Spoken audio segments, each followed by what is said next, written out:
spending. I mean, if you're managing an economy, you have to pay your bills. They are not paying IPPs, for example.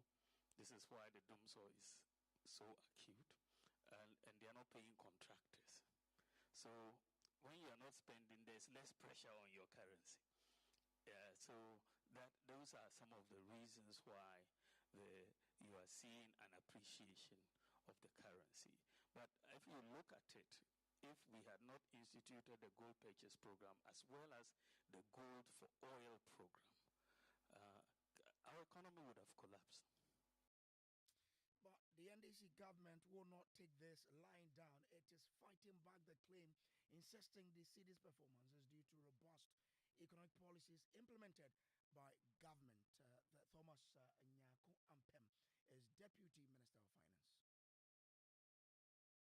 In fact, when the president was swearing in the finance minister, one charge that he gave him was that Ghanaians expect him to stabilize the cedi. And he said Ghanaians expect him to reduce the cost of living for them. And so on assumption in office, the finance minister has taken that charge from His Excellency very seriously, and he's leading us to ensure that the cedi is stabilized. We are working closely with the Bank of Ghana to achieve this important charge that the president has charged him to do. You will recall that before the introduction of the budget, the finance minister led all of us to Makola, also to interact with market women. And one thing that came out clearly from our interaction with the market women was that they wanted the dollar to be stable. They wanted the cedi to be stable.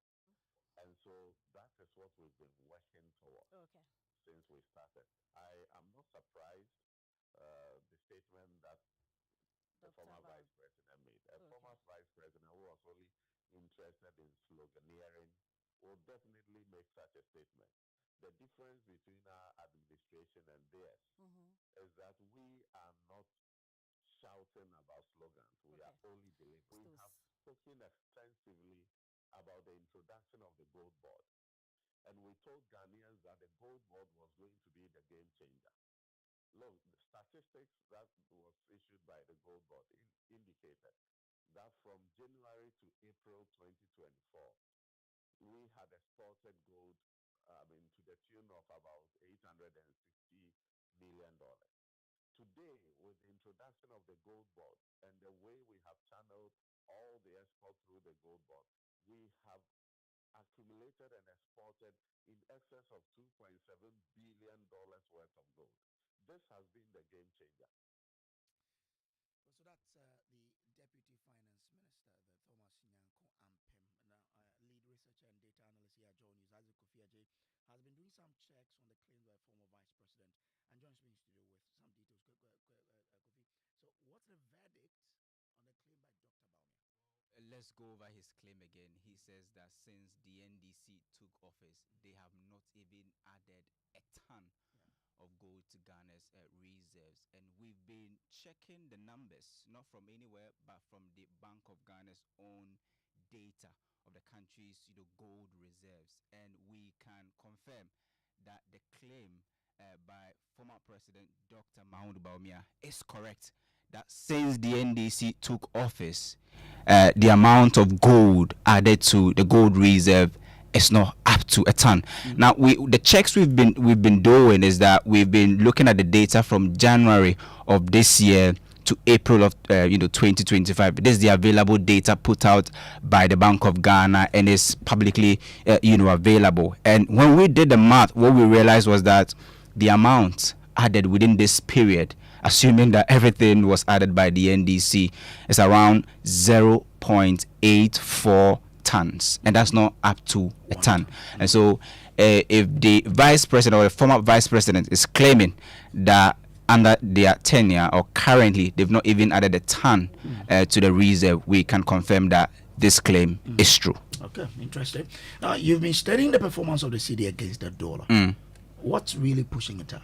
Well, a number of factors, but for us, what we are seeing and what we think is peculiar is inflows coming from remittances. And why do we say so? Because if you look at the Bank of Ghana data again, and you look at the amount of inflows that came in from remittances, that's about 6.6 billion, Ghana cedis. And what we understand or what we are learning is that period? 6.6 billion US dollars. That's for the entire 2024. Okay. 6.6 billion US dollars is the total amount of inflows we got from remittances.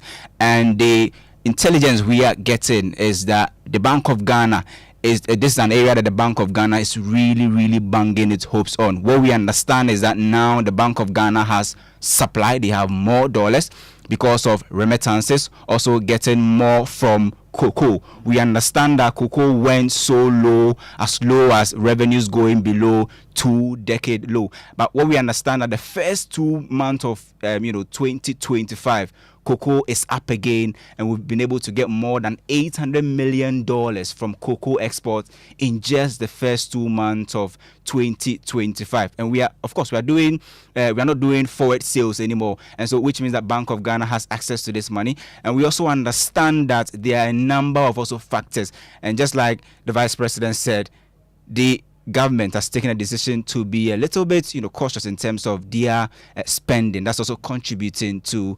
the kind of appreciation we've seen in the city. But one thing we can confirm is that the country's reserves have actually gone up, just as put out by the Vice President, especially if you look at the gold aspect of the reserve, which is now over 30 tons. Right, so that's our lead researcher here, joining us, Kofi Ajay. But the president has been speaking on this. Speaking at the opening of the Ghana EU Business Forum in Accra today, President John Mahama has been reacting to the claim by Dr. Baumia. He says the upward trend reflects growing investor confidence and enhanced external financial buffers, as you heard Kofi Ajay explain there. Inflation, which peaked at 23.8% at the end of 2024, has begun to ease, falling to 21.2% in April 2025, largely due to moderation of both food and non-food inflation and prudent fiscal management. We're projecting to achieve single-digit inflation trajectory by middle of 2026. This will be underpinned by tighter monetary policy and complemented by fiscal consolidation and exchange rate stability. The Ghanaian cedi, which depreciated by 19.2% in 2024, has shown signs of recovery, appreciating by 3.9% against the US dollar by the end of April 2025. This has been supported by stronger forex inflows, improved trade balances, and growing investor confidence. Our gross international reserves have improved further from $8.98 billion in December 2024 to $10.6 billion by April 2025. This is equivalent to almost 5 months of import cover. This reflects enhanced export earnings, particularly from gold and non-traditional exports, as well as timely disbursements from multilateral partners. These figures, though early in the year, are clear signs of a disciplined and inclusive economic recovery. So that's the President John Dramani Mahama reacting to how the city's performance has been for some time now. Let's expand the discussion and bring in Dr. Kabiru Tia Mahama. He's member of the Finance Committee, and we paired him with his Vice Chairman Richard Achampon. Grateful to you, gentlemen, for joining us here. Now, let me start with you, Kabiru Mahama, because your former Vice President, who you work directly with, is claiming the city's gains are due to policies from your administration. Can you specify which exact policies you believe are still driving the recovery, 5 months on when the NDC has taken over? So first and foremost, I was going to say good evening to you and to your cherished listeners, and good evening to my senior and then colleague, Honorable Chumpo. The Vice President made a statement, and the statement which you fact-checked largely has confirmed that they were statements of fact based on what can be independently verified from sources available for the purpose of ascertaining whether or not those statements were statements of facts or false. That said, the Vice President, even at the time of leaving office, we had insisted, and we very believe seemed to be true, that the macroeconomic fundamentals that were bequeathed to the NDC government were not in the sorry state that they wanted to project. You recall, they stated categorically that the economy was criminally mismanaged. But the minority and even the opposition government pushed back strongly, and we actually asked for the various macroeconomic indicators and what their true positions were. For instance, inflation was on a downward trend, even though we lamented that the pace of inflation and the rate was so relatively high. But from a peak of 54% to 28 to 35% was something significant, showing positively. Again, the current account recorded surplus, indicating that we are not getting more foreign exchange than we are spending because your export is now more than your import. That was another point. We also but is that your policy? No, I'm mentioning the fundamentals that we are insisting because those were the one we bequeathed. And you cannot bequeath a strong economy to your successor if it's not based on policy you had put in place. Now, the next thing was the size of the economy. We grew the economy more than projected, and then the size of the economy went into trillions for the first time. Now, what were the structural policies left for the NDC on the basis of which we are saying that this current stability can be credited somehow and somewhat to the new Patriotic Party under the leadership of Nana Addo Dankwa Akufo-Addo? First and foremost, on the back of the crisis, we instituted the gold purchase program. And the gold purchase program was exclusively making the precious mineral marketing company be responsible for the purchases of gold in the country, especially taking 20% of gold mined by large-scale producers and all the gold produced by small-scale producers. We advanced various riggings for such, including the possibility of curbing and stopping smuggling of goods. That was what sustained and increased our gold reserve from a paltry 8 tons since independence to over 30 tons at the time that the NPP government was leaving office.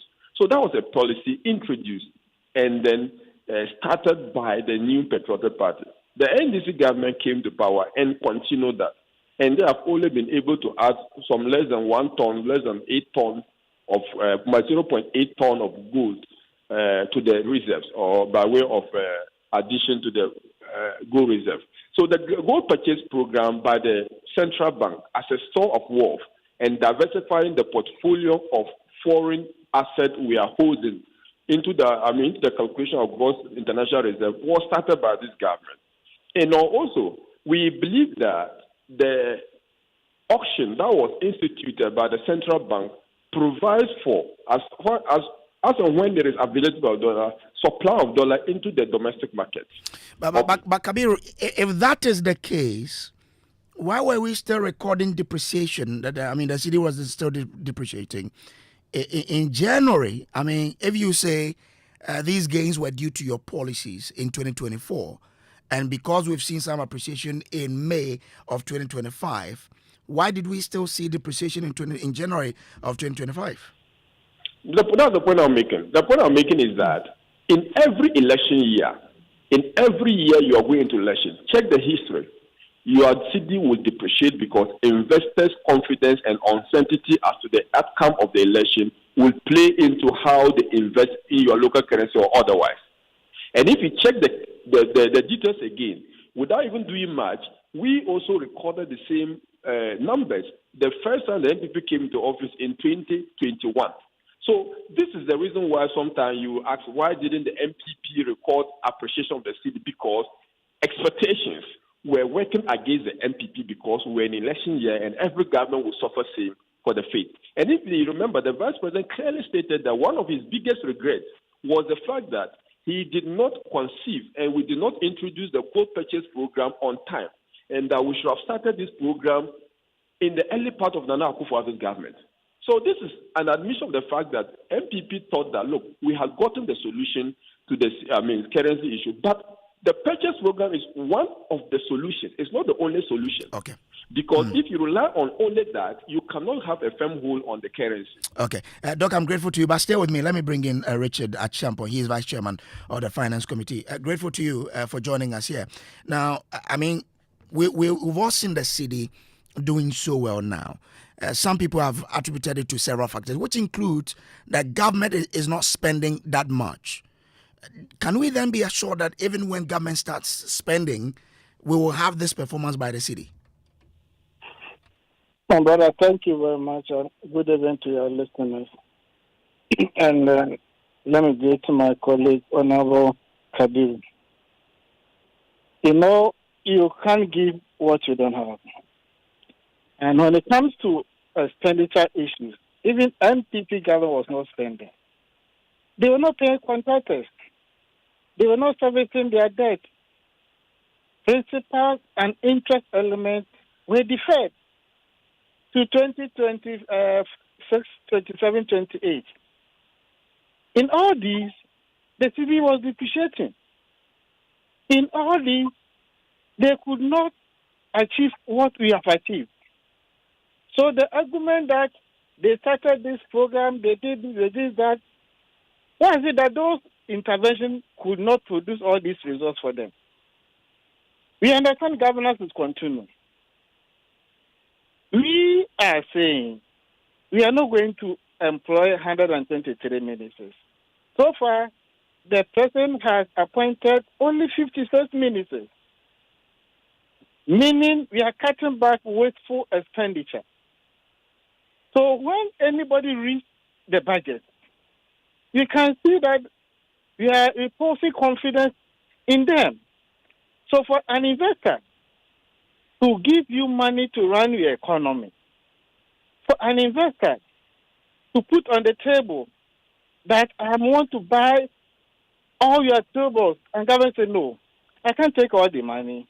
Let me take what I'll use for the rollover so that the private sector can also get resources to expand their businesses.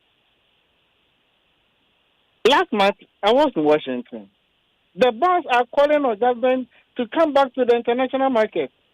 Government says, no, let's stabilize the economy first. We don't have that serious appetite for borrowing. So this is a prudent way of managing your economy.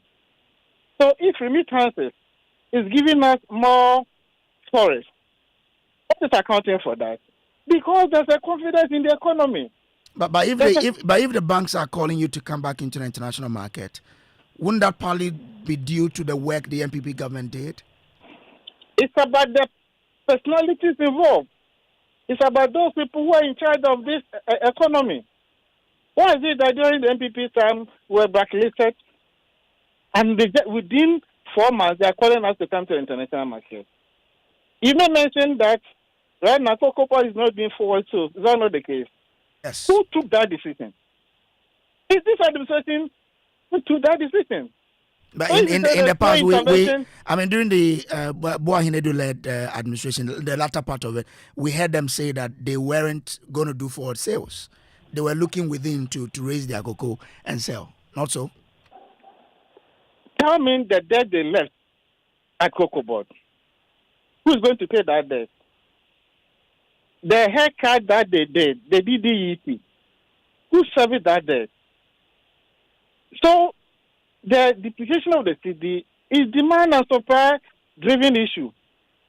So if people have confidence in the economy and they're not demanding too much dollars from you, it tells you that the new managers of this economy have what it is to stabilize the economy and to manage the economy. That's why people have the confidence in them and they're giving them the money. They're investing in the economy. You mess up the economy and they say you give the economy to 1.3 trillion. Meanwhile, you are not paying your debt. So if you have all these things, why is it that you could not service your debt? You could not pay contractors. You could not even transfer statutory funds to the agencies that were supposed to receive those amounts of money for a local development. So the goodwill that we are enjoying It's as a result of voting for NDC and John Dramani Mahama. And we've started well.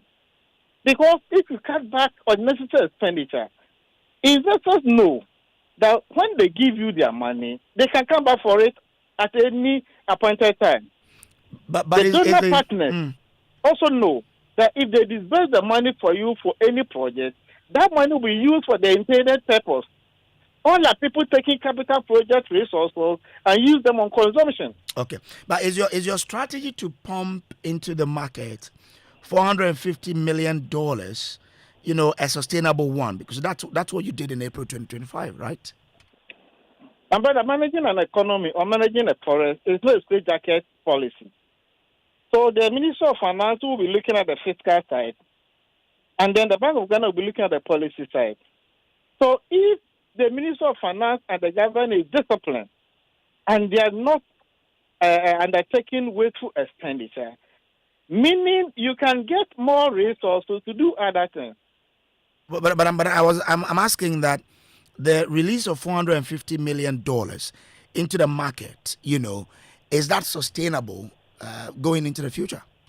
I told you it's about demand and supply. If people are not demanding it, there's no basis for you to pump in this money every quarter or every month. Do you understand? And you have your reserves. So the reserve is almost $10 billion. So your reserves will also take care of your trade balances. Okay. All right. But Kabiru, but you need to applaud the NDC for the work they've done, no? Hello, Kabiru. Hello, Kabiru. Okay, so Kabiru Tiamahama is a member of the Finance Committee. Kabiru, I guess you're still on the line. I'm asking that looking at the work the government has done, it's right you applaud them for what they've been able to do in the short time, in a short space of time. Me, if they will want to take credit for everything that has happened to the economy, including legacy policy they have inherited that are inuring to the benefit of the economy, they want to take full responsibility and commendation for it, including the external factors that are playing to advantage. It's okay. I will give them the credit. But let's wait. When they begin to depreciate, will they take full responsibility for it? I will not try to explain. I want you to mark this somewhere. And that on this day, we gave the NDC credit for whatever is happening, including the fact that the United States economy is doing bad. Now, when things begin to go south, they should take equal responsibility for it. But let me tell you, remittances is just a factor. It reflects the level of despondency and suffering within the local economy. The fact that people will have to then rely on migrants' family abroad to send them money to fend for themselves. So when people begin to see it as a mark of confidence in their economy, I just wonder why remittances is now the new catch in town. But like I said, the NDC government wants to take responsibility. To take credit for everything. We will give them, but they should take responsibility for everything towards the end of the year when the cedi will be depreciating. Okay. Towards next year when there's going to be pressure piling up, then they should take responsibility for him and say that they are those responsible. But in any case, he mentioned that we are not paying. Of course, every government would have some debt not to pay. Just like the NDC were having some debt they are not able to pay. But in the budget, you make provision for certain things. You have to acknowledge and pay for those things you have made provisions for in the budget. And that is the concern of Ghanaians, that you have budgeted for some money. For instance, the big push. Okay. Nothing has been pushed over the past 2 months. Okay, Kabiru. Of them being in office. Yeah? I'm grateful to you. Dr. Kabiru Tiamahama is a member of the Finance Committee. He also had the Richard Achampon. He's Vice Chairman of the Finance Committee. This has been Top Story, brought to you always by Telecel. Connecting Energies. Up next is Newsnight. Telecel Cash has the lowest transfer charges ever in Ghana. Send it keke with Telecel Cash. You for sort out your old boy, send it keke. Your girl they bill you, send it keke. Merchant payments, send it keke to all networks. T-Cash agents in Swaji baby. You won't buy some 1212. Send it keke. And even better, T-Cash to T-Cash transfers are still free on the Telecel Play app. Telecel Cash is a secure and transfers across all networks and anywhere mobile money transactions are made. Dial *110# to send money at the lowest charges ever, or download the Telecel Play app to send cash to T-Cash wallets for free. Telecel Cash. Send the keke.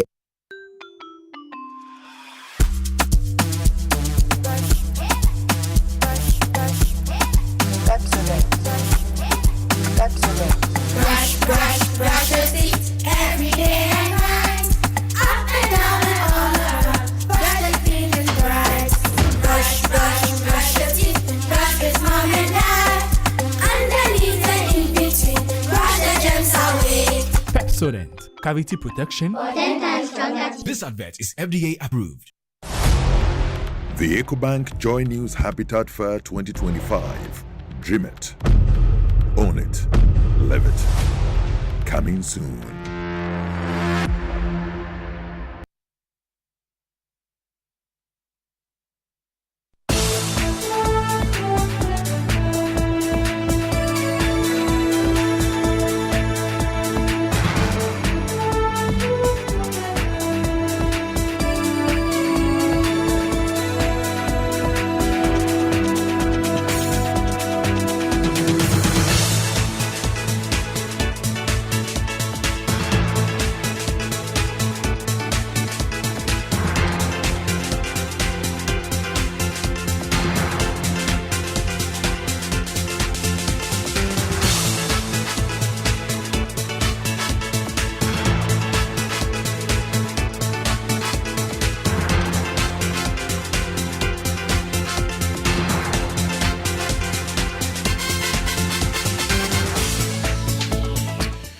On Newsnight tonight, the University of Ghana chapter of Utah goes on a rampage, lashes out at media, Auditor General and government, demanding immediate clearance to recruit at least 1,500 lecturers as it slams its regulator, the Ghana Tertiary Education Commission, for continuous inaction as they threaten strike if their issues aren't resolved. We have details for you. Also tonight, concerns emerge over sustainability of AMA's major crackdown on pavement traders after 10 failed similar congestion exercise in the last 20 years. We look on because we think if we should, put them off, we may lose votes. So if this can be sustained, especially into elections, then I think Ghana is getting somewhere. This exercise is not an ideal. We'll hear from the traders too tonight. If you come back, they will come and sack. It's a good one. That will bring order to the place because you are too stubborn. So we need to be regulated like this. In business, Cuts International questions a 15% reduction in transport fares, insisting consumers deserve more than what has been announced. And in sports, 16 regional coach teams set to battle for the 2025 KGL Under-17 Coach Championships as the Ghana Football Association reaffirms commitment to nurturing young football. Also tonight, the Director General of the Ghana Standards Authority is revealing that many ECG meters in your home and also in the industry you operate in have not been calibrated. So what does that mean for you and how much you pay to the ECG? Talking about the meters, I'm sure I've been in trouble, but I'll say it. Very few of our meters have been calibrated and verified by the GSA. Also in the bulletin tonight, we head to Jinilo in the Northeast Gonja district where classrooms double at goat pens. But we've lodged a complaint to the district assembly, and up to now we haven't heard from them. I don't think an MP or DC or the president, any of them will allow their wards to come and sit in these classrooms. I want to hear from you tonight, 05511119997. And tonight, the University of Ghana chapter of the University Teachers Association of Ghana, UTAG, is on a rampage attacking the Auditor General, sections of the media, including the multimedia group and its regulator, the Ghana Tertiary Education Commission, for inaction. The University of Ghana teachers has described the Auditor General as incompetent, demanding his removal from office. They also describe also taking on issues that they believe relate to the difficult teaching environment they're currently operating, and they want immediate government clearance to recruit some 1,500 new lecturers to replace the faculty members who have exited the institution, warning that the continued refusal to do so is severely undermining the quality of tertiary education. Now, the university also took on the Ghana Tertiary Education Commission, accusing the regulator of neglecting its core mandate by failing to advocate for adequate staffing while focusing instead on revenue-driven accreditation processes. Now, addressing a news conference, Dr. Jerry Joe Harrison, Secretary of the University of Ghana, UTAG, described the situation as a growing crisis with with infrastructure deficits and increasing workloads making Ghanaian lecturers some of the most overburdened and poorly paid professionals in the country. We'll hear from him pretty shortly. Now, the University of Ghana chapter of UTAG is also pushing for the immediate resignation of the Auditor General, accusing his office of gross professional misconduct and unethical practices in the handling of his latest special audit report. The standards of auditing, in our opinion, has plummeted in recent years, and if care is not taken, would have serious consequences for the nation. It appears to us that the audit service is more interested in appearing to be working rather than doing the right thing. And in so doing, they ignore ethical standards that guide their profession. University of Ghana management maintains that the initial audit report was not shared with them for them to make comments and clarify any discrepancies before this was made public. This is grossly unfair and unethical. This is a serious breach of the ethical standard required for the audit service and its profession. And for the Auditor General to sit in his office and preside over such an institution that disregards ethical standards and standard practice, we are hereby calling for the resignation of the Auditor General honorably, or we will petition the President for him to be removed. We do not say this because we have personal issues with the Auditor General, but we believe that the audit service, or auditing in general in this country, has become a tool for intimidating and disallowing legitimate payments, especially to subvented institutions in Ghana. We also want to state that the situation where auditing has been used as a tool to disallow payment of legitimate claims from subvented institutions must stop with immediate effect. And I'm going to cite one example of such indiscretionary use of power to the disadvantage of subvented institutions to back this claim. Within the public service, all people who are on steady leave with pay are paid all their allowances and salary. UTAG members were denied this for a very long time. Since last year, we negotiated the same with government, and government agreed and all relevant agencies signed to this. Despite the fact that this document is readily available to the audit service and copies were provided to them, payments by the University of Ghana to people on steady leave with pay have been disallowed and are part of the so-called disallowed claim or illegitimate claims made by the university. They're now demanding an immediate government clearance to recruit some 1,500 new lecturers to replace faculty members who have exited the institution. We have, at various points in time, had to object to some of the issues raised by CHITA because we think that it undermines the statutes that set up the various universities.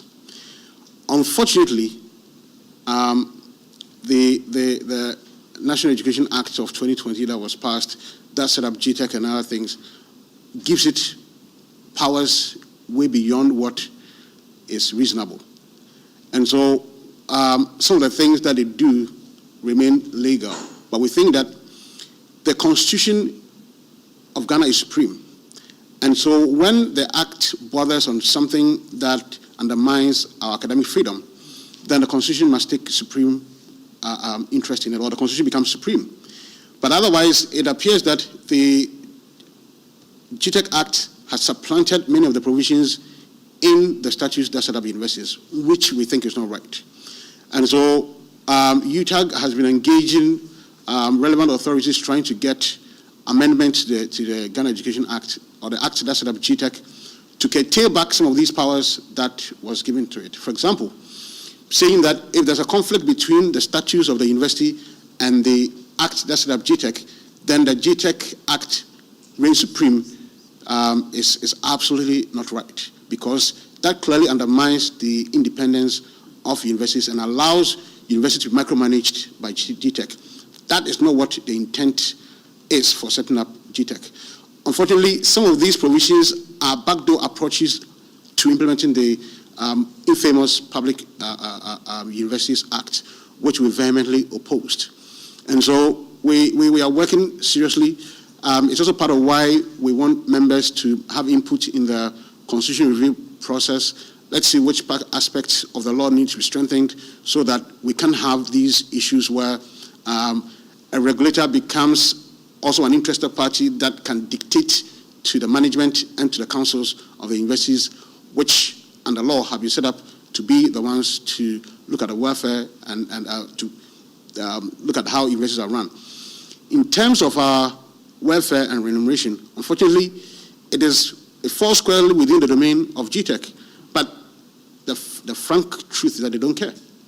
GTEC is not interested in fighting for better remuneration for university teachers. And so we have taken that upon ourselves, and during negotiations, we try as much as possible to get the best for our people. And we will continue to do so. In situations where we think that GTEC is overstepping its bounds, we have every right to invoke our jurisdiction as a countervailing authority in making sure that the right things are done. I've just been joined in the studio by my colleague Kenneth JC with some background to this controversy between the Auditor General and the University of Ghana. Let's get some context to this. When was this report released? Well, the report was released early this year with a transmittal letter from the Auditor General to the Speaker of Parliament that dates back as far back as the 27th of February 2025. And our research team reproduced the findings in the story we published on Friday, the 16th of May 2025. The university then responded to the just last week Friday. What did they say? Indeed, the university management challenged the report in a statement issued on Friday, the 16th of May 2025, and they argue that the 59.2 million cedis that was disallowed is an exaggeration resulting from a misinterpretation of the university's payroll structure. The university argued that they fully complied with the Auditor General's audit processes by submitting both its Government of Ghana and internally generated fund payrolls for review. However, the standard audit protocol, which requires that initial findings be communicated to the institution for clarification, was not followed by the auditor, and they say they were not given the opportunity to provide context or submit relevant documentation before the final report was published by the Auditor General. And they're not happy that we published the Auditor General's report. Indeed. Well, the university teachers have launched an attack on the multimedia group for carrying out this story, publicly accusing the outlet of, quote, lowering journalistic standards. And we're not taking this lightly. Here's our editorial stance. Our reportage is accurate. It's accurate to the extent that we're reporting an official document that had been completed and transmitted to the Speaker of Parliament. It is not going to be a subject of the Public Accounts Committee hearing. The Auditor General's office is a constitutional body tasked to audit institutions like the University of Ghana. So the absurd suggestion that the lecturers are now inviting us to engage in is that when a constitutional body, an institution created by statute, puts out a formal report that has been transmitted formally to Parliament, is now going to be a subject of public accounts hearing, at which we know the heads of that institution will have to now go and answer. They're now telling us, as journalists, when you get that report, which, by the way, we didn't secretly procure, no, it's widely available, we should not publish it unless and until we have spoken to them. Where is the logic in that? When, by the way, this document had been published as of at least the 27th of February. The transmittal letter to the Speaker of Parliament is dated the 27th of February. We published this on the 16th of May. At least almost 3 months had passed since that letter went to the Speaker of Parliament, and it was published on the website of the Auditor General. The University of Ghana, negligently so, were not aware that he had been published. They only waited to see it on myjoyonline.com before they began to react to it. Again, when you read the methodology in this very report that they are now criticizing, of course, if you can criticize it, of course, the Auditor General's report. But when you now begin to accuse the media house of being unprofessional, then you must be absolutely certain that you know what you're talking about. You have a methodology, and we did a very thorough job here. We are not just like any other media house. They think they've been reading. The methodology in this document says the Auditor General came to the conclusions he came to based on a number of documents they had reviewed, including the management letters that were issued. He said that in the methodology. And to think that this is coming from lecturers So you see our Auditor General saying to you that I have already engaged the management on the matter. And the outcome is a reflection of a complete assessment of all the facts before the Auditor General. They're telling us that we should wait to hear from the University of Ghana before we publish it. When indeed, the Auditor General himself has long published it. But what they cannot do is call us names, call us, bunch of journalists who have dropped the standards. I think if any group of people who really believe that the reputation is really worth anything, if anybody had dropped the standard, University of Ghana, you think that they will have accountants, you think that people there will be monitoring the publications. If indeed your reputation would have gone out there, found that document, responded to it. Another thing that is alarming, they have been going on this media tirade accusing Joy News and our report, but nowhere have I heard that they have taken the actual step that could change the findings of the Auditor General, as in write formally to the Auditor General, registering their protests and offering the clarity they claim they have. I haven't heard any single member of the university community say that they have taken that step. Rather, they are holding press conferences to give clarifications and issuing statements. You can find a full editorial or across our many social media platforms where we took our time to go into some greater depth responding to the tirade that the University of Ghana had been on since last week because we simply published an Auditor General report. Still listen to News 90s on Joy 99.7 FM. I want to hear from you, 05511119997. There's a fundamental question, though, that the teachers, the lecturers at the University of Ghana raise fundamentally about the difficult circumstances they currently operate with the limited number of teachers, lecturers there, considering the ballooning number of students. And they're now asking the government to give them clearance to employ 1,500 more lecturers because many of them have exited now and it's affecting teacher-student ratio. Kofi Asare is Executive Director of the Africa Education Watch. And Kofi, to that fundamental point, and we've all been to the university, we know the challenges that the lecturers face with huge classes, 1,500 sometimes, and we have one lecturer who's supposed to take all the students through lectures on and every single day. They now say that if this is not addressed, they will lay down their tool. Is that legitimate? Well, there is a persistent issue of government's inability to replace all retiring lecturers or staff in our universities. If you look at the data, in the past, between 2022 and 2024, you realize that only about 20% of staff who exited from our public universities were replaced. It means that there's still a huge gap if we should just maintain the number of staff, not even increase it.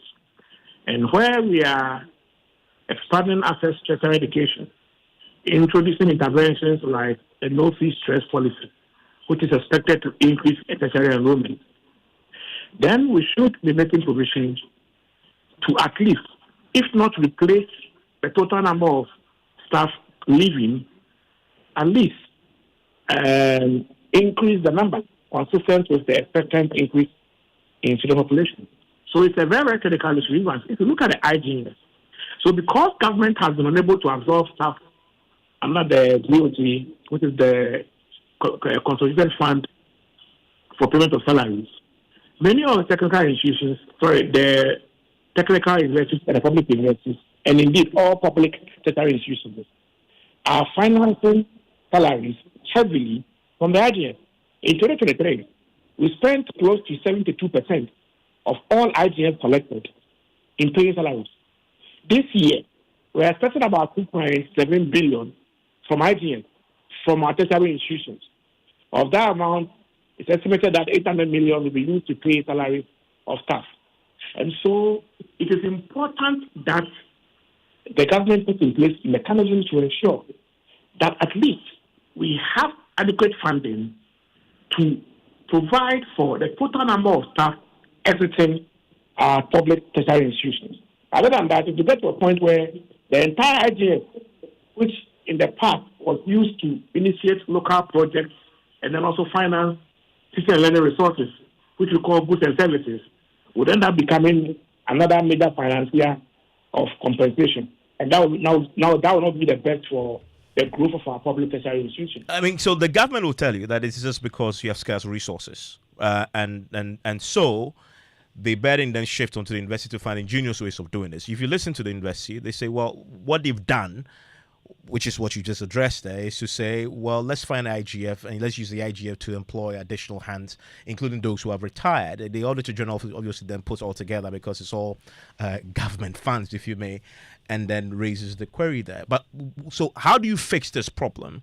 Should the universities be admitting only the numbers they know they can manage? No, that would be disastrous because, listen, we've seen university enrollment decrease in the past year. We have a situation where close to 50% of students are passing WASH in a manner that should grant them access to tertiary education. But the reality is that less than 30% are proceeding to the tertiary level. And so there's a huge gap. We are graduating 500,000 from our secondary schools, and only about 150,000 are making it to tertiary. That is serious. And so what you mentioned is not an option. The universities cannot run solely on GOD funding to support compensation. It will mean constricted access to tertiary for people who are qualified, even those who have money. And so the current arrangement is the best way not to negatively impact on tertiary transition and tertiary access. Except that we don't want the IJS to become over time, a net source of funding salaries. Of course, this year we've seen that IGF only 30% is budgeted for payment of salaries. It indicates a decline. In 2023, 72% was used to pay salaries. It means that maybe government have absorbed some of the new replacements onto the GOD payroll. I'm not too sure about that. It may also mean that maybe some contracts were not renewed.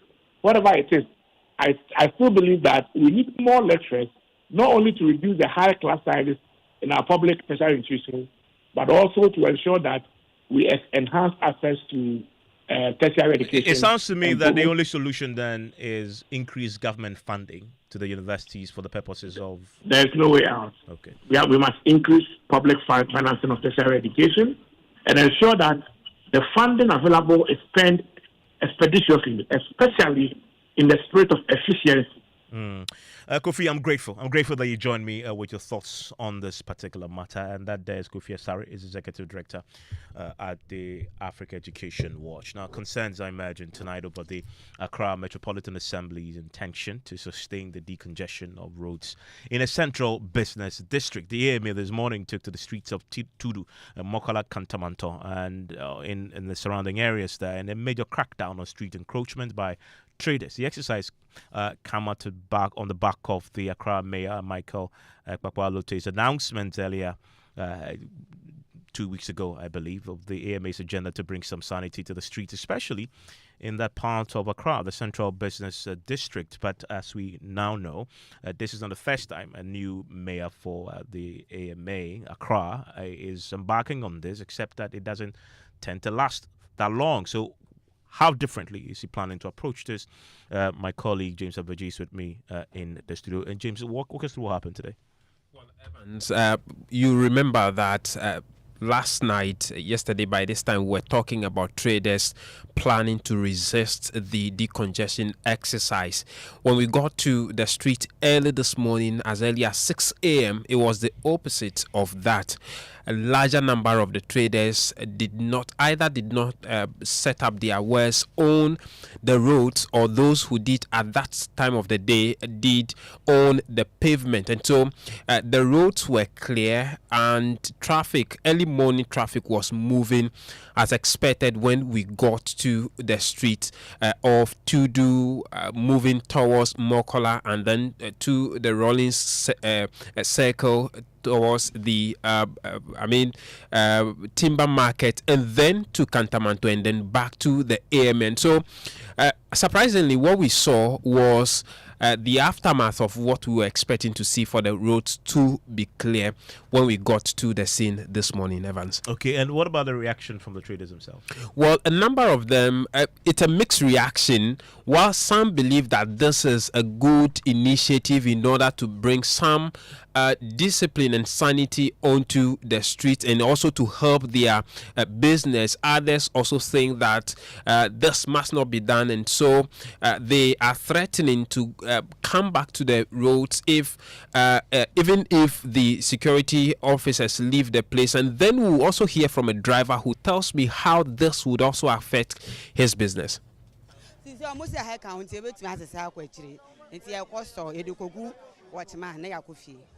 you are closing for them?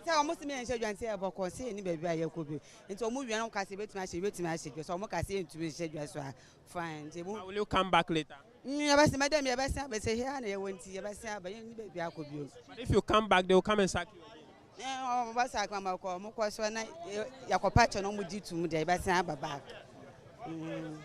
Thank you. What are you selling?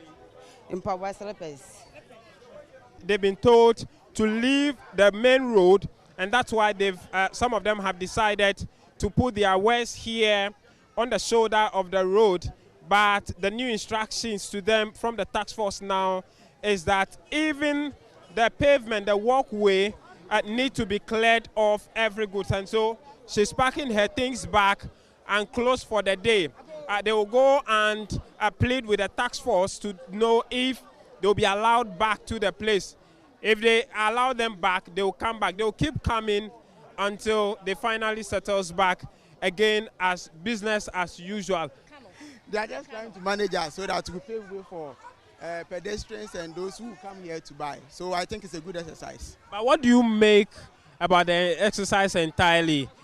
Is it a good one you think can bring order to the place? Yes, it's a good one that will bring order to the place because we are too stubborn. So we need to be regulated like this. You traders are too stubborn? Yes. Meaning you know that coming all the way to the road is a bad thing, but you had no choice than to do it. Yes, we know what's right, but sometimes we need to be forced to do what's right. So I think it's a good exercise that they are taking place. Oh, who's the traffic near there? A muda, quite a muda. Bounce a command association in any pie, damn fat. And you buy a rented a crack. And so the driver there indicating that the free flow of traffic sometimes would affect their business. They may not be able to get passengers to pick on this stretch, but whatever it is, they would prefer it this way and they will manage it as it is. What about commuters? I'm sure they must be very happy.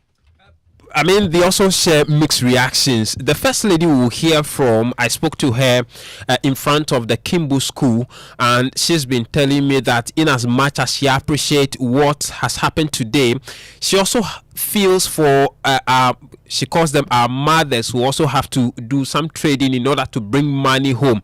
And then I spoke to a driver who was in his private car at Circle Neoplan, who appreciates what is happening and brings up the question about the sustainability of it, especially when we get into the election period.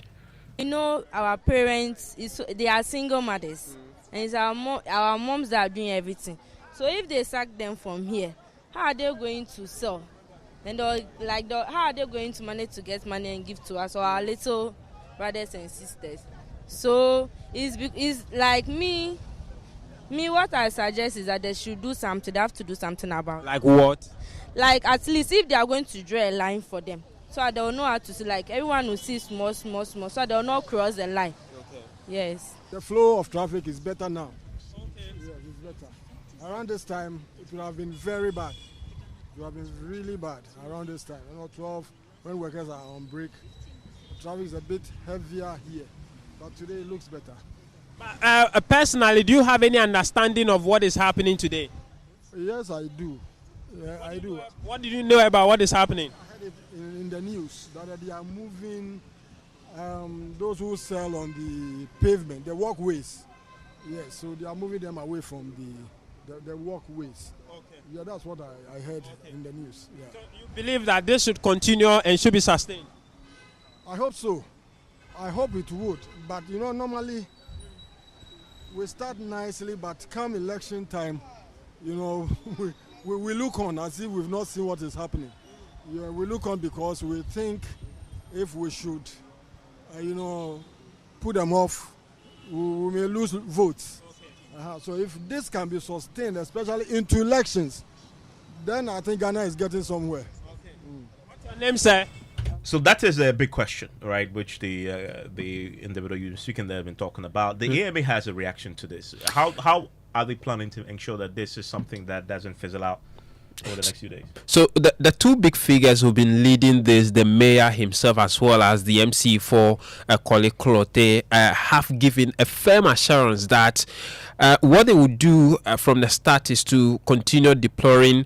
For the next 5 days, they would still continue to go and do some monitoring on the routes and see the level of compliance. Beyond that, they will continue to deploy the security task force to ensure this, but also considering an alternative policy of giving the traders at least some 2 days within a week to come to the street and trade, and then they'll go back to the pavement. Okay, so the big question which we've been asking, how do we sustain these efforts and truly keep traders off the pavement? AMA is thinking about some measures there, but we attempt an answer. Let's take a step back and examine just how many decongestion exercises the Accra Metropolitan Assembly have undertaken over the last 2 decades, from the days of Mayor Oko van der Poy to Regional Minister Henry Korte.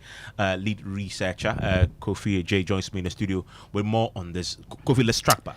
Well, so Evans, we were able to count at least 10 major decongestion exercises in Accra since 2005. And one thing that stood out in our analysis was the Rambo-style approach of most of the exercises, possibly or especially in the first years of every president and also the first year of every mayor. So one thing we saw was that when they come to office, they do this decongestion exercise in their first year, and they go to sleep in the years that comes after. Now, the last major decongestion exercise campaign that was carried out by the regional minister Henry Korte was actually tagged "Make Accra Clean Again" in 2021. If Accra was really clean, I'm not sure we'll be doing another decongestion exercise. Now, some few days after he did that exercise, we saw the headlines coming in again: traders return to the street after decongestion exercise. So the big question is, will this be sustained after what we saw today? 10 major, at least 10, yeah, 10 major ones, in the last 2 decades. That's a big challenge that AMA have to contend with. Thank you very much, Kofi. You want to join us on PM Express later tonight, because we're going to break this all down for you, beyond just the exercise on the streets and moving people off. You need to put in place a strategy that ensures that this does not end up like the previous 10 in the last 2 decades that we've counted. Abba Asimoro speaks for the GPRTU. They are very happy indeed. They've actually threatened one time to strike if the traders are not cleared, because they were making an entire space there congested and costing them tens of thousands of cedis in sitting in traffic and burning fuel, because you're not able to move. Abbas joins me now. But thanks for your time here on Newsnight. I understand, first of all, give me your members who are now using the Central Business District. What is the experience like now? Well, we are all happy. We now feel protected. So we are all happy. This is part of the law. And how much of a difference is this making to your work? Because this is a business you run, commercial transport. Anybody who comes to the city business center and be picking people the person knows he's doing the wrong thing. That's not how the authorities in Accra allow us to work. So we also have to learn and do the right thing. Thank you, Abasi Moro, for that. Gilbert Ankrai speaks for the Accra Metropolitan Assembly. Gilbert, thank you very much for joining me. So everybody's happy. If you're not a trader, at least the drivers are happy. Commuters are excited about this too. Even some of the traders agree with you, including the market queen herself, who says that the spaces are there. But address that for me very quickly. Yes, you have removed them from the pavements today. Have you provided adequate alternatives for them to trade? Thank you very much, Ivan. Let me also state that the Accra Metropolitan Assembly is happy. The Mayor, Honorable Michael Papualote, is happy with the level of compliance. With respect to ensuring that we put in place measures for them, the Assembly has stated categorically that in the coming days we are looking at putting in a new rotational trading system that would allow traders to sell for longer hours, 24 hours, on selected days, selected streets in the city. We are also looking at ensuring that, most of the pavements that are larger enough. The current situation is that you have a trader selling a commodity and they tend to display over 20 of those commodities, taking a lot of the spaces. So we are looking at redemarcating them so that a lot more of them can have their way to embark on their trading activities, while pedestrians also move freely within the city. Aside that, also the Assembly is looking at redeveloping the markets that we have, and that would help in bringing more of them. If you look at London market, if you look at Flagger market, and other markets within the city, Mayor has said categorically that government will put in measures to provide funds to be able to expand these markets to be able to accommodate more of these traders. So we are quite hopeful that these measures that we are about to put in place will go a long way to help in boosting that local economy as well. Thank you, Gilbert. That is the spokesperson for the Accra Metropolitan Assembly. George Rafe is joining me right now. George, I don't know if today you've managed to breeze past the Accra Central Business District. I mean, I saw the clips, and for me, the interesting bit that excites me is when you're going to Kokobot in the Central Business District and how you have to struggle. And it has an implications of what happened on productivity for workers, and even for the fact that if you look at these traders, there are some who've closed the door in going to do shopping at the Central Business District because of this challenge. So if it's more easy to drive there and get out, rather people be coming to their stores to actually buy stuff. But even I think that the major challenge here is that when we see one or two persons trying to trade on this pavement, do we move quickly to get them out? If you see the environment or surrounding of Accra Mall, and I know that tomorrow if any mayor tries to move in there, they will say that resettle us. What has happened at the Accra Mall area? Yeah, gradually becoming an issue. What do you have in the headlines? Well, events coming up. CATS International questions 15% reduction in transport fares, insisting consumers deserve more than what has been proposed. And Bank of Ghana insists activities of Gold Board will complement its purchase program rather than affect activities of the regulator when it comes to its reserve accumulation initiative. The business news on Newsnight is brought to you by MTN Business. Welcome to the new world of business. Kingdom Books and Stationery, your number one stop shop for all your office essentials, Sinter's tanks and Pepsodent Herbal and Charcoal. Visited Kweku at his spunky new office to congratulate him on opening his business. And man, was I impressed. The business is just moving quick. The sales, customers, everything is just working seamlessly. The secret?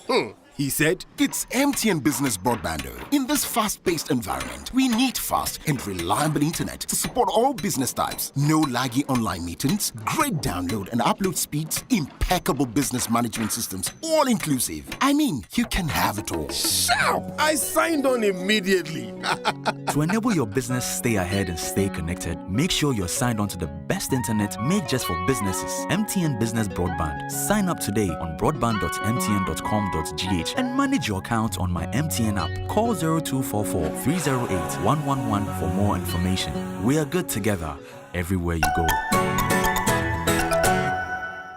Hello, esteemed CEOs. Join us for the highly anticipated 9th Ghana CEO Summit and Expo on 26th May 2025 at Kempinski Hotel, Gold Coast, Accra from 9 a.m. to 5 p.m. This biggest business leadership conference offers actionable insight and strategic opportunities for topmost CEOs and policymakers. This year's theme, leading Ghana's economic reset, transforming business and governance for a sustainable futuristic economy. We'll focus on transformational leadership to reset Ghana's economy through sustainability, digital innovation, and governance reforms. Be inspired by the special guest of honor, His Excellency President John Dramani Mahama. Key sessions include CEO presentations, master classes, keynote plenaries, the CEO Excellence Awards, and more. Register today at GhanaCEOSummit.com to secure your spot. For inquiries and sponsorship, contact 0546 391 970 or email info@GhanaCEOSummit.com. Powered by Ghana CEO Network in partnership with Deloitte, PwC, GIPC, SIGA, Media General, and Multimedia Group. Ghana CEO Summit. Be inspired.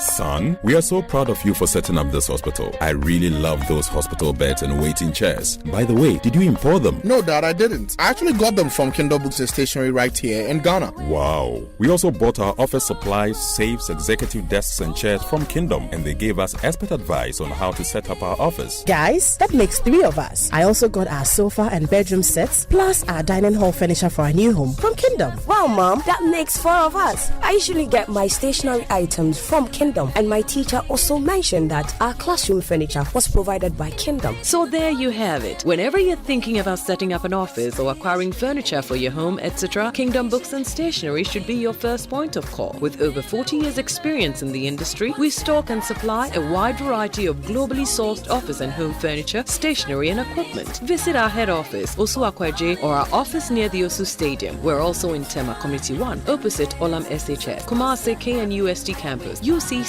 Cape Coast, and now at the Marina Mall, Airport City. Or call us 0302 764101, 764209, or 762792. Visit our website www.kingdomgh.com. Your family's health should never be a worry, no matter where you are in the world. Are you a Ghanaian in the diaspora, a foreign resident in Ghana, or a Ghanaian looking for the perfect health insurance plan for yourself or your family in Ghana? Then the Apex Ebusiapa Health Cover is what you need. A comprehensive health insurance plan to protect your loved ones. From hospital stays to life-saving treatments, we ensure quality healthcare at an affordable cost. Apex Ebusiapa Health Cover. You don't just send love home, you secure it. Visit Apex Health Insurance at Zion House, Boundary Road, Shashi East Legon, or call 0540-128-256 or 0501-683912. Apex Ebusiapa Health Plan. Global love, local care.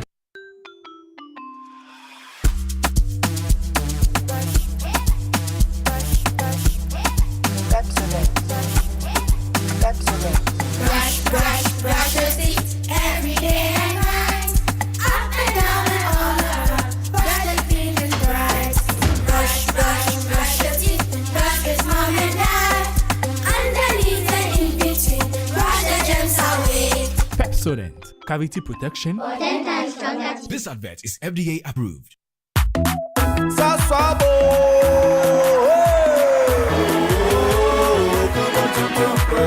Sasso, Kumenton Preco. Sasso, Kumenton Preco. Edrana Dramin, Yabusesh, Yahakesia, malaria. Minyame Kone, Misa so spray. Every mosquito study run away. Kumenton Preco. Sasso, Miss Kumenton Preco. Kumenton Preco. Sasso, Kumtonton Preco. Nani Shamne dear, a demonstronco. This advert is FDA approved.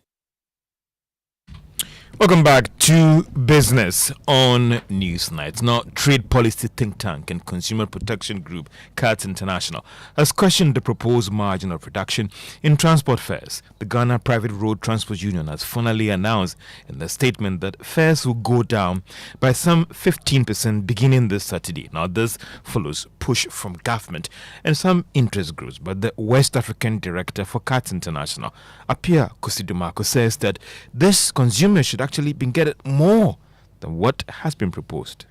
In fact, when you do the computation, consumers should be getting something around 21% or so. But the driver union has become more like a cartel, and they decide how much they should reduce their prices. That is why I've been saying for many years that Ghana needs a competition law that will address the issue of price fixing and cartels. Because once people know that they fix prices and they cannot be dealt with, they'll go ahead consumers. West African Director of CATS International, Apia Kusi Atumako. Now, the Association of Ghana Industries has justified decision by some of its members to tie the reduction in prices to the sustained stability of the Ghana cedi. The association, together with the Ghana Trade Association, have been criticized over delays in responding to the current developments with the Ghana cedi. But Chief Executive of the association, Sechuma Kwabwa, says that people should understand the current situation of most businesses. But you notice that the real drop in the value of the dollar or the reappreciation of the cedi has not been that long. I don't think it's more than 3 weeks. So it's just around Easter. So it's not been that long. It's not from the beginning of the year. Stability, yes, it's not depreciated that much. But actual strength, gaining of the strength, is just a few weeks ago. And on the basis of that, one would say if we sustain, why not? Businesses will reduce their prices. But bear in mind, and we keep saying this, that when it comes to pricing, there are so many factors that are taken into account. Of course, a key part of it is the exchange rate. And if the exchange rate is such a major factor in pricing and it's pointing to positive direction, why would you increase your price? So don't be surprised that people are not increasing prices. As to whether there will be a reduction and when, reduction definitely will come if it's sustained. But as to when, bear in mind that the way businesses operate is a bit complicated. It's not very simple, especially we are talking of industry and industrial businesses. It's not a typical buy and sell, where you go to the market today and you buy something, the following day you are selling. So the price at which you bought today, the following day you add your margin and then you are good to go. Sir Chumakabwa is Chief Executive of the Association of Ghana Industries. Now, the Bank of Ghana has indicated that activities of the Gold Board would complement its work rather than affect a lot of initiatives undertaken to stabilize the Ghana cedi. There are fears that workings of the Gold Board could affect the central bank's gold purchase program. But first, Deputy Governor of the Bank of Ghana, Dr. Zakari Mumuni, disagrees. The gold purchase program has been critical, and going forward it will remain so. Now, right from the beginning of the Gold Board arrangement, the bank has played an integral role in shaping the discussions. So as a matter of fact, we will even be part of the board. So going forward, all that will be happening is that we really expect more formalization of the small-scale gold sector with the view that can even accelerate the gold receipts under the Gold Board arrangement. And so we really expect it to enhance our receipts of FX or gold, as the case may be, under the arrangement. So there are those who are worried that Bank of Ghana is no longer going to be playing a direct role in this gold purchase. Then it will have an impact on your program of buying more gold to build up your reserves. Well, that is clearly not, the case. What it is actually expected to, enhance the current program that we have by, ramping up the receipts that we get from the small-scale gold sector. First Deputy Governor of the Bank of Ghana, Dr. Zakari Mumuni. Now let's turn our attention to the stock market. And if you're a shareholder of MTN Ghana today, you lost 17 pesos. So each share that you are holding right now, it's worth 3 Ghana cedis 36 pesos. EcoBank Ghana was up by 11 pesos to close trading at 7 Ghana cedis, 61 pesos. But if you had invested on the Ghana Stock Exchange from the beginning of this year, returns are now up by more than 33%, better than what investment instruments have presented to you on the market so far for this year. And that's all for business on Newsnight. Joe, thank you very much. We can do sports now. Yes, even the Ghana Football Association today launched the 5th edition of the KGL Foundation Inter-Regional Under-17 Cold Championship.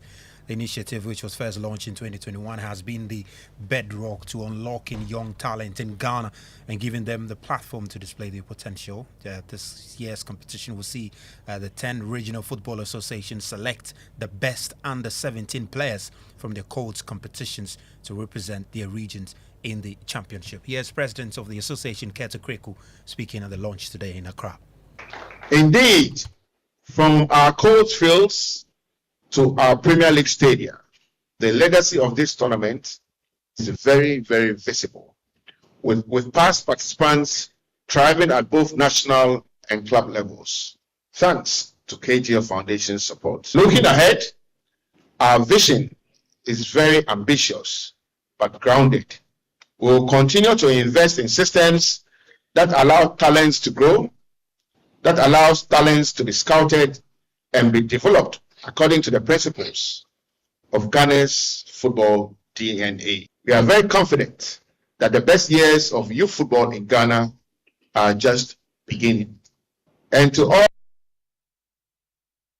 Of the association there, Keta Kreku, speaking at the launch of the Under-17 Colts Championship that will take place later this year in Accra. And a quick one ahead of the Europa League final between Manchester United and Tottenham Hotspur. Some update from Manchester United camp as far as injuries are concerned, according to Ruben Amorim, with the exception of Lisandro Martinez, who has been ruled out for the rest of the season.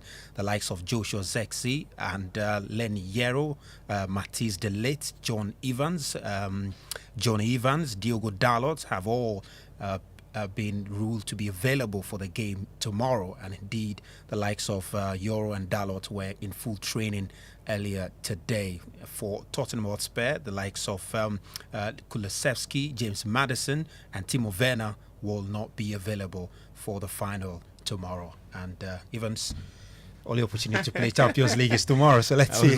I was listening keenly. Yeah. I was hoping you would say, "Oh, we have one injury." No. But everybody's available. Lisandro Martinez is the only one. Yeah, so we know that. Yeah.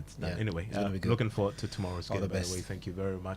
Now, at Jinilo Basic School in the Northeast Gonja district, children are learning in classrooms shared with goats. With inadequate desks, they sit on bare floors stained with animal waste. One of the classrooms was soaked with blood from a goat that gave birth while school was closed. Emmanuel Jibenu has more in Education series, Crumbling Start. It's Monday morning here at Jinilo Basic School, but do not mistake this for a livestock farm. This is a classroom block in the Northeast Gonja district of the Savannah region. At times when the padlocks are not there, the goats will get access to the classroom. When they get access to the classroom, they will defecate around the place and spoil all the classroom. And the children are, you can see, they are sitting on the ground. No furniture for them. Over the weekend, the goats gave birth inside this very classroom, where children are expected to sit and learn. Bloodstains and fresh droppings remain on the bare floor. The classroom is not sanitized. The children only sweep and sit on the bare floor, ready for lessons. There's many things that comes out of this good physics and lessons, but we've lodged a complaint to the district assembly, hoping that they will come and help us through it. But they said they will be coming. That's what they said to us, that they will be coming to help us. And up to now, we haven't heard from them. Here, Kindergarten 1 and 2, as well as Primary 1 and 2, all share the same contaminated space. No desk, no chair, just a dusty dropping speckled. The junior high block is no better, a shed with whiteboards awkwardly dividing JHS 1, 2, and 3. Are you wondering what a natural resource is? When clouds gather, classes end. When it rains like this, the following day you can't sit in the class. An animal will occupy here, shit and urinate all over. Since its construction in 2000, no renovation has touched these walls. Several high-profile visits have yielded nothing but empty promises. We were asked to apply for 8-class unit block, for which we did. And we submitted the letter to the DC, and we were told he has sent it to the appropriate quarters. But up till now, we've not heard anything. I don't think an MP or DC or the president, any of them will allow their wards to come and sit in these classrooms. This is Jinilo's crumbling start, where children learn in filth, hope in hardship, and dream amid decay. I feel that we have been abandoned, so we are appealing to our honorable member of parliament and DCE and any benevolent organization to come in and support us. Every child deserves a fair start, but here in Jinilo, they have been handed a crumbling one. The question is, how longer will these children be forgotten? Emmanuel Jivenu, Joy News, Jinilo, Northeast Gonja District, Savannah Region.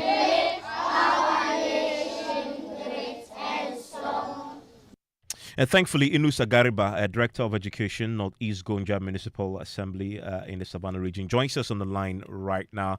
Mr. Gariba, thanks for your time here on News Night. Any idea when the Jinilo Basic School will get the basics they need to get these kids through school in the way that, again, we know creates a conducive environment to receive education, to be educated? To cherish listeners. And then the youth. I've just taken over not quite long, but I've observed that the place is actually put into quote the perfect area for children to learn. On my way to the office, from the office house, sometimes when I see those teachers, they don't become happy at all. Some time ago, parliamentary selector committee for which came there and they saw the depleted structure of the place and promised that they would do something about it. Up to date, we've not heard anything. In fact, as for that school in particular, when I'm going and I'm seeing it, in fact, it's so it's not something that you can just have to look at it. You can imagine how the place is as you are showing the documentary. Yes, indeed. Beyond imagining, we actually were there. We saw the challenge. So I know you said you took charge recently, but based on what you understand and how your education directorate works, can there be an intervention in the shortest possible time to fix the challenge? So for now, the only intervention I think I can do is to plead with the powers be. The powers be, because with the DC who has just come into the power, he's also yet to settle down. MPs are yet to settle down. I visited them yesterday at their offices. And even as I'm talking to you now, I don't have accommodation there. My officers don't have accommodation there. It's a deprived, apart from that, it's a deprived district. It's a deprived district. Nothing is going on. So as of tonight, there's no wonder. Yes. So you're simply appealing to the new DC and the minister to step in and help out. To say that is it. Okay. Thank you very much, Yunusa Gariba, Director of Education, Northeast Gonja Municipal Assembly in the Savannah region, talking to us about that particular story. You can find that full story on myjoyonline.com, also across our many social media platforms. And just before we go, a Togolese robbery suspect has been sent to a psychiatric hospital for evaluation after it was discovered that he suffers from coprophagy, a condition where a person eats their own feces. And Adinkra Akpo, a self-described businessman living in Ghana, allegedly committed a series of robberies in East Legon before fleeing to Togo, where he was arrested by Interpol. and extradited back to Ghana. And he was found in his where he was being detained, eating his own feces. Again, you can find the details of that on social media platforms. It's now time for Geek Squad, and Peps is here with the latest. Hello, Peps. Hi, Evans. How are you? I'm doing okay. What's coming up on the show tonight? How often do you check the weather conditions before you step out of the house? You hardly. I don't remember the last time I did it. Okay, that's what we want to talk about tonight. The apps that we can use, because like we are seeing happening now, a lot of rains, and not only that, but at times that you may decide to do something, it will be good to check an app that you can use. I think sometimes, more often than not, at least for what I use, Apple's weather, on my phone, my iPhone. So at least based on that, it gives you some kind of information that at least you can use to plan. Okay. That's an interesting conversation. Looking forward to it. Sure.